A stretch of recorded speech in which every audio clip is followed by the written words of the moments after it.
నమస్కారం.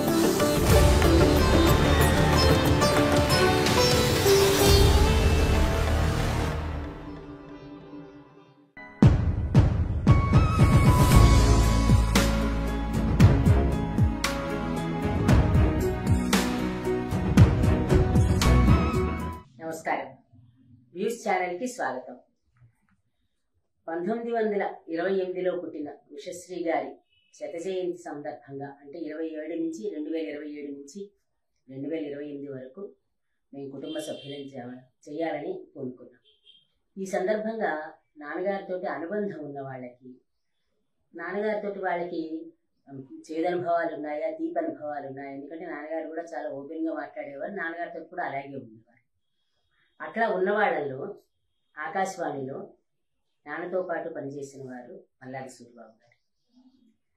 ఒకసారి వాళ్ళిద్దరి మధ్యన అనుబంధం ఎలా ఉండేది, ఎప్పుడైనా గొడవలు అయ్యాయా, సరదాగా అయ్యాయా, సలహాలు ఇచ్చుకున్నారా, ఇటువంటి అనేక విషయాలను ముచ్చటించుకున్నాం. నమస్కారం మావయ్య గారు. ముందుగాను మాకందరంటే మీరందరూ ఆకాశవాణి వాళ్ళందరూ మావయ్యలే మాకు. ఫస్ట్ మీరు రేడియోలో మీ రేడియో అనుభవాలు ఎలాగో నేను మీతో ఇంటర్వ్యూ చేశాను. నాన్నతోటి ఫస్ట్ మీరు ఎప్పుడు కలిశారు? ముందు ఒక శ్లోకం పాడి ఆయన మంచి తెచ్చుకుంటారు. అలాగే తప్పకుండా. వ్యాసం వశిష్ఠ నప్తారం శక్తే పౌత్రమకల్మషం పరాశరాత్మజం వందే శుకతాతం తపోనిధిం.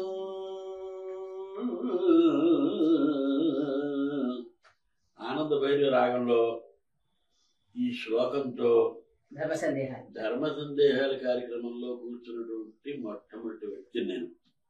అంటే మళ్ళీ మాట్లాడంటే ముందర మీరే.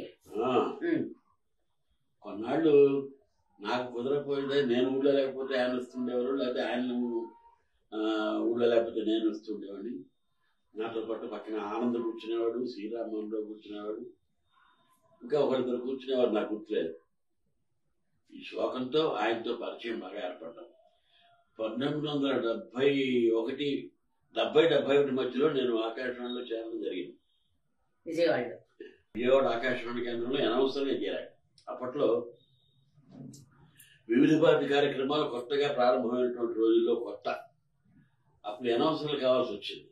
అంటే ఇటు బెదవాడకి అటు హైదరాబాద్కి కూడా అనవసరాలు కావాల్సి వచ్చింది. ఇక్కడ ఒక 8 మంది, అక్కడ 8 మంది, అందులో నేను ఒకడిని.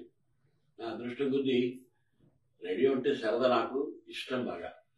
అందుకని అనవసరంగా జాయిన్ అయిన తర్వాత ఒక 2-3 ఏళ్లకి తర్వాత ఆయన హైదరాబాద్ నుంచి వచ్చారు, ఉషశ్రీ గారు. అంతవరకు ఆయనకి ఉన్నటువంటి పేరు నాకు తెలుసు. ఎందుకంటే ఆయనను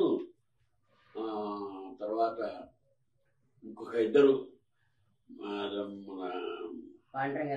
కాదు, అక్కడ హైదరాబాద్ లో ఇద్దరు ఉండేవారు, చిన్నక్కను రతన్ ప్రసాద్ గారు, జగన్నాథం గారు. జగన్నాథం తర్వాత ఇంకొక అనౌన్సర్ ఉండేవాడు,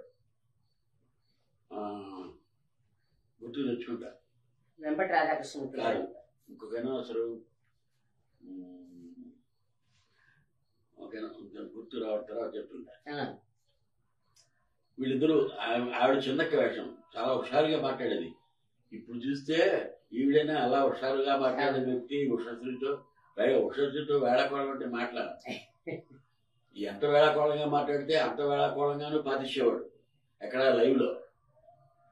వీళ్ళు సిగ్గుపడాల్సి వస్తుందేమో అని భయపడుతుండేవాడు నేను. వాళ్ళు ఏదో అడిగింది పెద్ద తెలివితేటలుగా అడిగేవారు అని అనుకునేవాడిని, కానీ ఇంత తెలివితేటలు ఈయన ఒకసారి మాట్లాడితే సరిపోతుంది వీళ్ళకి అని అనుకునేవాడిని మనసులో. దాంతో పరిచయం ఏర్పడింది ఉషశ్రీ గారితో.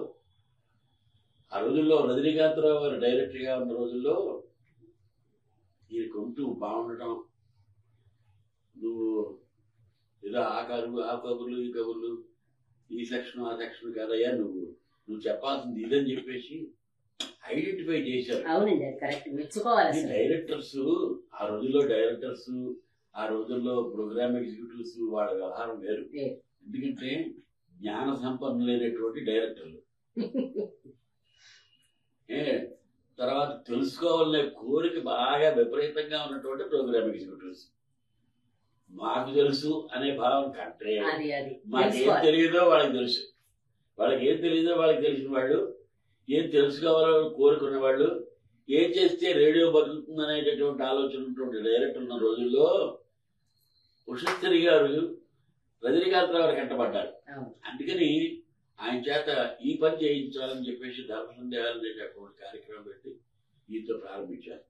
అసలు కార్యక్రమం అలా ప్రారంభమైంది, కానీ నెమ్మదిగా రామాయణ భాగవతాలు చెప్పడం ప్రారంభమైపోయింది. దాంతోపాటు ఒక భాగం ధర్మ సందేహాలు, ఇది ఒక 15 నిమిషాలు 16 నిమిషాలు. దాని తర్వాత ఈ ధర్మ సందేహాలు ఎవరు అడుగుతుండేవారు. ఆశ్చర్యం ఏంటంటే ఆకాశవాణిలో అసలు ఏ కాలక్షేపం లేనటువంటి రోజుల్లో, ఏ ప్రసార మాధ్యమాలు విపరీతంగా ఇప్పుడు పుట్టుకొచ్చినంత తేలిగ్గా అప్పుడు లేనటువంటి రోజుల్లో ఒక ఆకాశవాణి ఒక్కటికే అంత పరపతి ఉంది, ఆకాశవాణి కేంద్రాలకే అంత విలువ ఉంది.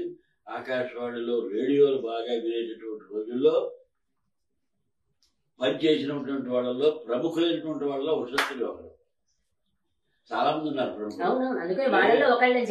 రేడియోని బతికించిన వాళ్ళు వీళ్ళందరూ. రేడియో ఉనికిని చెప్పిన వాళ్ళు. రేడియో ఎందుకు అంటే వీళ్ళ కోసం అది బతికింది. కొంతమంది చెట్టు పేరు చెప్పుకుని గాయాలు అమ్ముకున్నట్టుగా రేడియో పేరు చెప్పుకుని దానివల్ల పేరు సంపాదించుకున్నారు.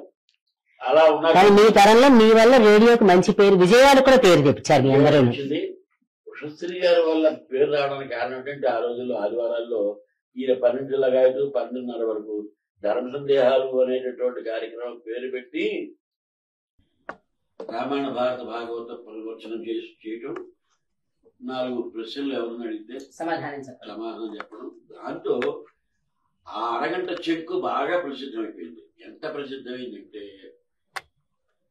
మేమిద్దరం రాజమండ్రి ఆనంద్ కళా కేంద్రంలో ఒక ప్రోగ్రాంకి వెళ్ళాం.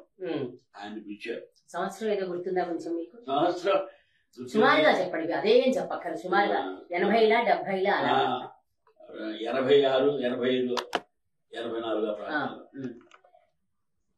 నాతో పాటు మేము ఇద్దరం వెళ్ళాం. ఆ వేళకి ఎవరు లేదు.